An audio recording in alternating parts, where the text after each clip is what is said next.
सबैजनालाई स्वागत छ मेरो युट्युब च्यानलमा। आज हामी बनाउन गइरहेछौँ मटर रेसिपी। यसको लागि पहिला तेल तताउनुहोस्, त्यसमा मेथीलाई फुराउनुहोस् र मटनलाई हालेर त्यसमा नुन एड गरेर राम्रोसँग चलाएर केही समयको लागि छोपिदिनुहोस्। र यता पेस्टको लागि हामीले अदुवा, लसुन, दालचिनी, ल्वाङ, सुकमेल हालेर पेस्टलाई रेडी बनाउँछौँ। थोरै पानी एड गरेर मिक्सरमा घोलिदिनु होला। र यता मटनलाई पनि टाइममा चलाउँदै गर्नुहोला। मटनलाई राम्रोसँग पाक्न दिएर त्यसको ब्राउन कलर देखिने गरेर मजाले पकाउनु होला।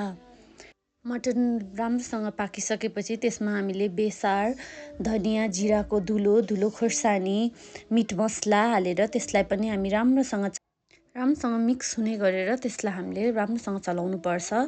र केही टाइम त्यो पाकिसकेपछि त्यसमा हामीले प्याजलाई एड गरिदिन्छौँ र प्याजको पनि हल्का ब्राउन कलर देखिसकेपछि हामीले त्यसमा अघि पेस्ट रेडी बनाएको पेस्टलाई पनि राम्रोसँग हालेर पेस्टलाई पनि राम्रोसँग मिक्स हुने गरेर चलाउँछौँ।